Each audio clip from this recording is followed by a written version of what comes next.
Hello bachon, let's read this question. The question says, if the plane 2x minus 3y minus 6z equals to 13 makes an angle sine inverse lambda with the x-axis, then find the value of lambda.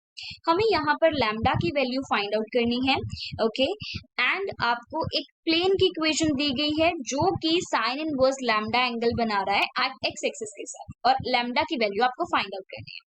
Now see, first of all let me tell you about the key concept here. The key concept here is a single formula. आप लोगों को एक formula पता होना चाहिए जब भी आपको एंगल फाइंड आउट करना है, angle between a line and a plane.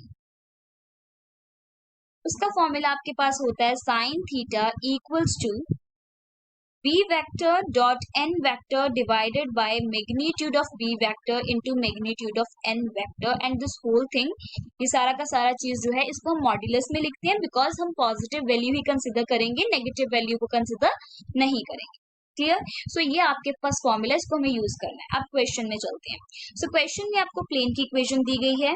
सो सबसे पहले प्लेन की इक्वेशन लिख लेते हैं कि प्लेन की इक्वेशन आपको क्या दी गई है. सो प्लेन की इक्वेशन है 2x minus of 3y minus 6z equals to 13. यहाँ पर आपके पास जो x, y और z के कोफिशिएंट्स हैं, ये हमारे पास बेसिकली क्या है, डायरेक्शन रेशियोज होते हैं. किसके डायरेक्शन रेशियोज होते हैं? Direction ratios of normal to the plane. So direction ratios of normal to the plane क्या है? 2, minus 3, minus 6, that is coefficients of x y z. सो यहाँ पर आपका n वेक्टर क्या बनेगा? n vector is equals to 2i cap minus 3j cap minus 6k cap. अब आपको लाइन जो है, लाइन की इक्वेशन नहीं दी, कुछ नहीं दिया आपको, लेकिन लाइन दी है. दैट वो लाइन कौन सी है? X axis. सो लाइन जो है आपकी एक्स एक्सिस है. तो यहाँ पर आपके पास जो बी वेक्टर बनेगा वो क्या बनेगा? क्योंकि एक्स एक्सिस के डायरेक्शन रेशियोज क्या होते हैं? 1 0 0. So you will have i cap plus 0j cap plus 0k cap. So ये आ जाएगा, राइट. अब यहाँ पर नाउ सी, आपको बी वेक्टर पता है, एन वेक्टर पता है. सबसे पहले हम क्या फाइंड आउट करेंगे? B vector dot n vector. So that will be equals to i dot i क्या होता है? 1 होता है. सो यहाँ पर 2 इंटू 1 इज 2. बाकी क्योंकि यहाँ पर जे कैप और के कैप के साथ 0 0 है, तो यहाँ पर माइनस 3 इंटू 0 आ जाएगा. 2 into 1 plus minus 3 into 0 plus minus 6 into 0. So you will get 2 as your answer. अब हमें फाइंड आउट करना है b vector magnitude. So b vector magnitude will be equals to square root of, square root के अंदर हमें क्या करना है? डायरेक्शन रेशियो का स्क्वायर करके ऐड कर देना है. That is sum of square of direction ratios. तो यहाँ आ जाएगा 1 square plus 0 square plus 0 square which is equals to 1. Similarly you will find out magnitude of n vector. So magnitude of n vector is equals to, यहाँ पर N vector आपको ये दिया है. सो दिस इज, यहाँ पर देखिए आपके पास डायरेक्शन रेशियोज क्या है. As you can see clearly, यहाँ पर डायरेक्शन रेशियोज है 2 माइनस 3 माइनस 6.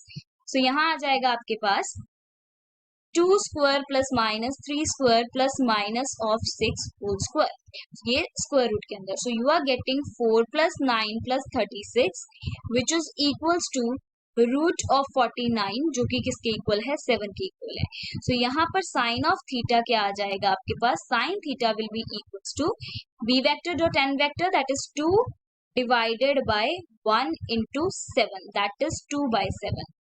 तो यहाँ से थीटा की वैल्यू कितनी आ गई आपके पास? Sine inverse of 2 by 7. लेकिन क्वेश्चन में चेक कीजिए, आपको दिया गया है दैट जो प्लेन है वो एंगल बना रहा है साइन इनवर्स लैम्डा. वो क्या एंगल बना रहा है? Sine inverse lambda. मतलब थीटा जो है वो साइन इनवर्स लैम्डा के इक्वल है. सो जब कंपेयर करोगे तो यहाँ पर अगर आप, दैट मीन्स उसको आप इस तरीके से लिख सकते हैं, यहाँ पर you can write it as that sine inverse 2 by 7 is equals to sine inverse lambda, taking sine on both the sides. So you will get 2 by 7 is equals to lambda, or you can say lambda is equals to 2 by 7. So यहाँ पर आपके पास जो lambda है उसकी value कितनी आ रही है? 2 by 7 के इक्वल आ रही है. So your final answer is lambda equals to 2 by 7. Hope you understood the explanation. Thank you. Best of luck.